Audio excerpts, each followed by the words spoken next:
caaltuutti adeemu jira. Dhumaatii tana caaltuutti adeemu jira. Nuti waan garurraa sitti iyyuu jirra. Nuti waan garurraa sitti dubbachuu jirra.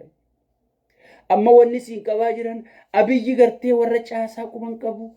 Abiyyi hattuun tun humna godhattee aangorraa kaasuu hin danda'u. Minaamin siin jedhan. Abiyyi Jaawar Mahammad kakkasi jaalatamu fuudhee hidhe aangoo isaatiif sodaannaa.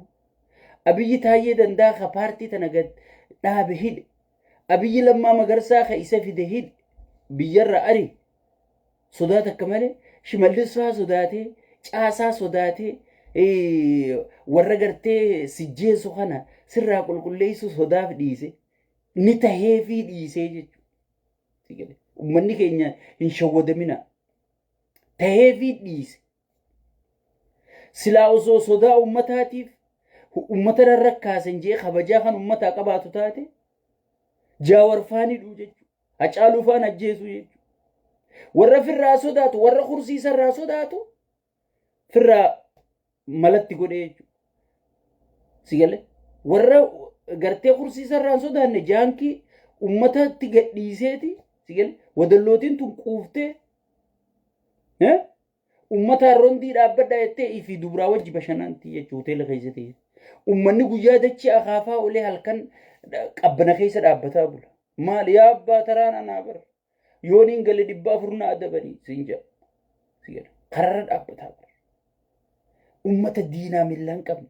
Sanuu nama biroo biyyarraa fidee miti. Joollumachi dhalatti. Joolluma uummanni kun dhalee guddisee barsiiseetu uummata akkana godhu jira. Maaliif? Waan itti himani sii galee waan sammutti himani. Diinni keessan uummata sanii. Uummata ijatti babaasaa. Uummata gartee ija diimtuu garsiisaa. Uummata wajjin kokkoflinaa. Diinni gartee kursii teessanii uummata sanii jedhanii barsiisanii jechuudha. Wanni leenji jedhanii adaamatti sheeyxaanni ol guuraa ooluuf maali daaflos? Kana barsiisaa jechuudha. Akka gartee diinni isaanii guddaan uummata kanaaf barsiisaa jechuudha.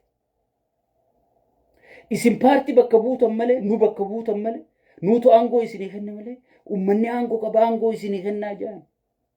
Wallaalaan kana fudhateeti. Mootummaa bara anaa mana citaa keessa jiru qorqorroo narra ijaarte. Qorqorroo maal mootummaan sirra ijaarte? Uummata saamtee qorqorroo ijaarratte. Saniifuu uummanni keenya dammaqee kafalmachuu qabu, kalolachuu qabu si. Nuti sitti himna. Wanti diinaa millaan qabdu siin jenne. Wanti sodaa rabbiin qabdu siin jenne. Isa dhiisii kana dhiisi sheekotiin dheengadda sodaa rabbii sitti himu jirtu arra horiidanii sirra faarsu jirti ilaalteen gartu. Sodaa rabbii lagatte. Aayaata rabbii himuu diddeeti aayaata abiyyi jaalatu. Ka abiyyi jajjabeessu qofa hadiisa da'iifa hunda fuutee himu jirti jechuudha. Kan dur da'iifa jettee dhiifte. Waan abiyyi irraa jaalatu malee waan rabbi irraa jaalatu dhiifteeti waan abiyyi sheexaantichi daafloos irraa jaalatu sheekotiin dalagaa jirti. Sheekotiin dheengadda si dura dhaabbattee si salaachisaa turte. Manguddoon dheengadda haqa dubbatee odaa jala taa'ee gumaa dubbatee fixaa ture. Arra walgeerra dhaqeeti abiyyiin gammachiisa jee. Sigalee biitti gartee misooma keessa jirti. Maaliif inni fi waan dur hin beekne harkate. Sigalee iskaalaayidii dur gurraan dhaga'e kana amma keessaa dubra amaaraa kana taphachiisaa oola sheenu. Viidiyoo sheekotii meeqa waraabbatee harkaa bakaallichi.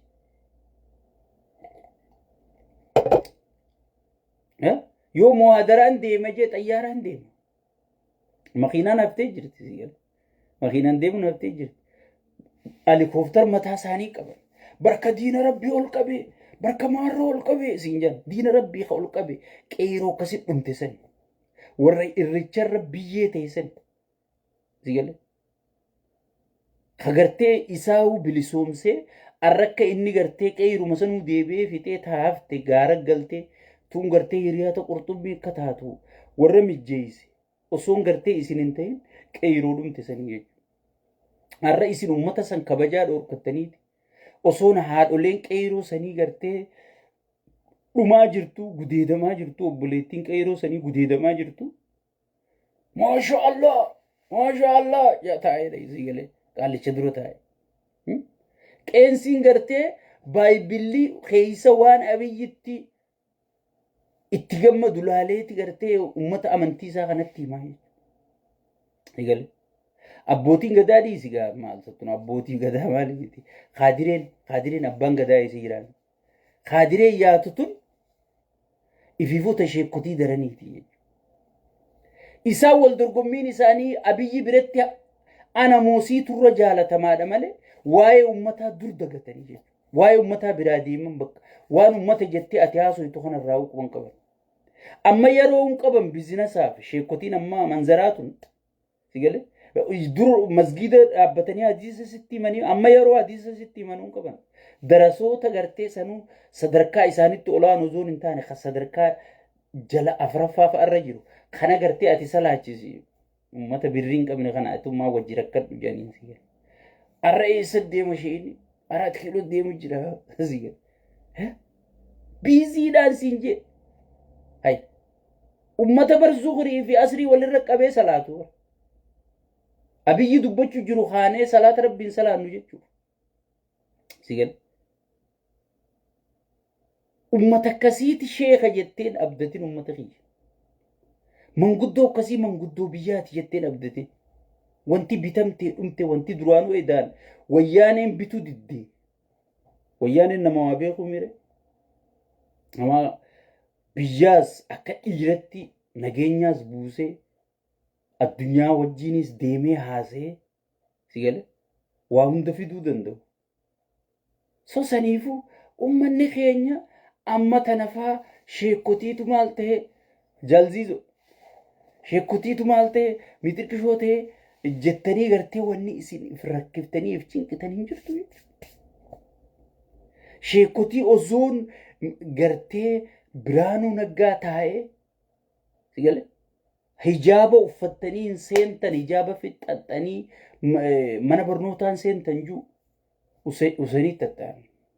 Firraa lafa kaaseenaa seera mootummaa qabe nuufi mootummaa waliin kaasuu yaa'an nuufi mootummaa waliin kaasuu yaa'an meeqa eegaa dhiira kijiba kamtu kaa lafa osoo hudduu keessa ibiddi si kaanuun kaatu waan lafa sii jiraa beeyta waan lafa sii jiraa beeyta kaasitaa keessa qophaa'ee taa'u jiru quba qabda nuufi mootummaa waliin kaasuu yaa'an biyya nagee meesii dhiiraa kee lafa salaataa hoggaa biyyi salaatii kee salaata qushaash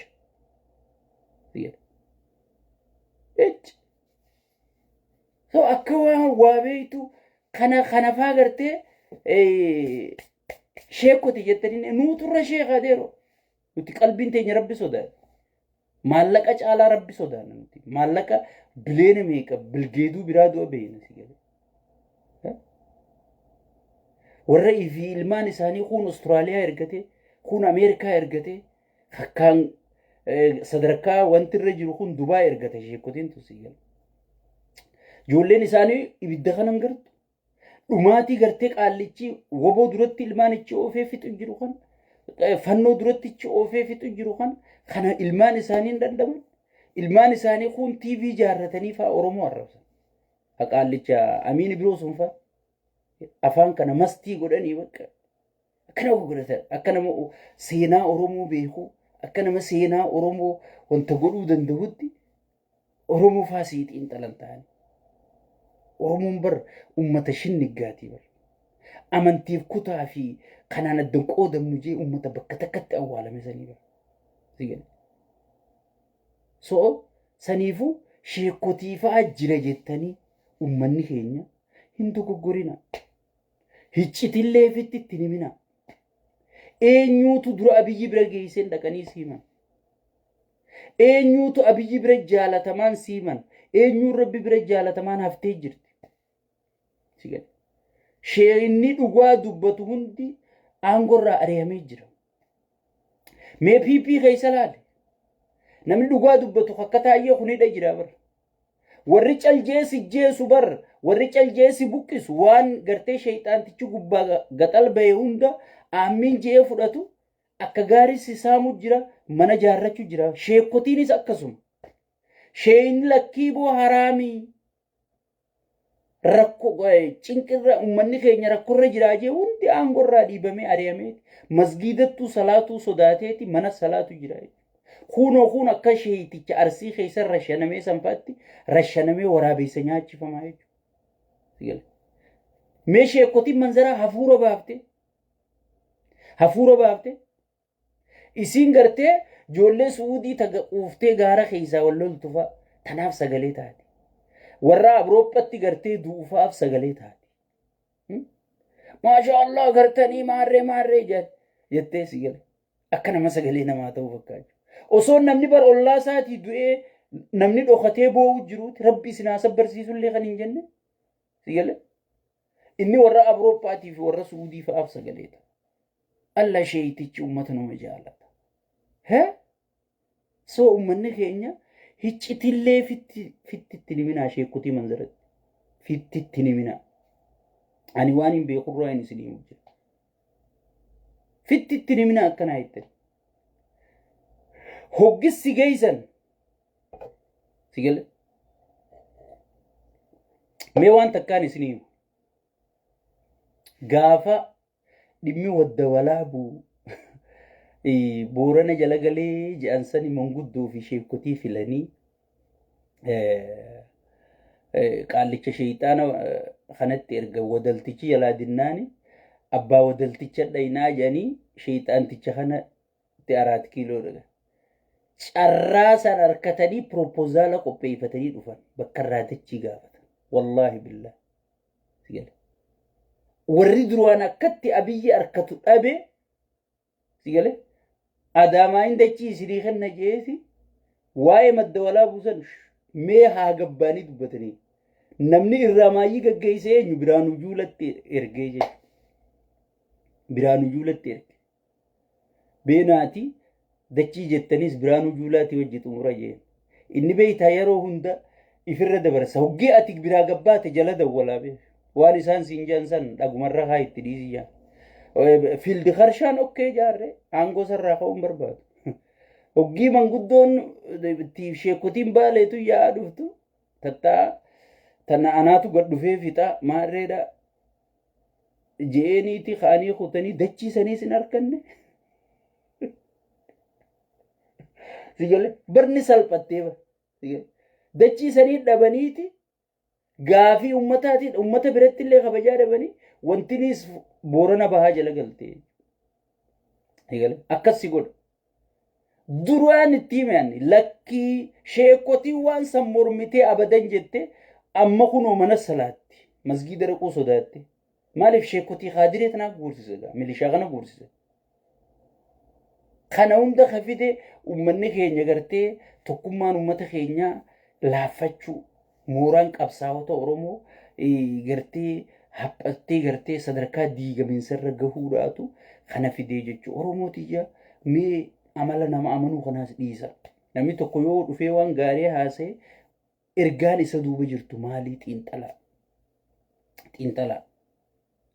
Sani ummanni keenya rakkoo gurguddoo keessa jira. Irra deebuudhaan diyaaspooraan ka'aa hiriira bahaa hayyoonni keenya warra addunyaa kana hunda barreessaa namni beelaan dhumu jira. Namni dhukkubaan dhumu jira. Namni gartee piipii manarra diidee qorqorroota akka bitachuun hangam takka ulfaatti immoo. Karaan tolcha jeeti sii galee fooqii diigeeti biqiltuuchi dhaaba sii galee biqiltuuchi dhaaba. Arra fooqii ijaaruu dhiisi qorqorroota akka bituun hangam takka ulfaatti. Ilmaan 10 20 15 kana qabateeti muka jala taa'a. Muka jala taa'a akka uummata Gaazaa sanii muka jala taa'a.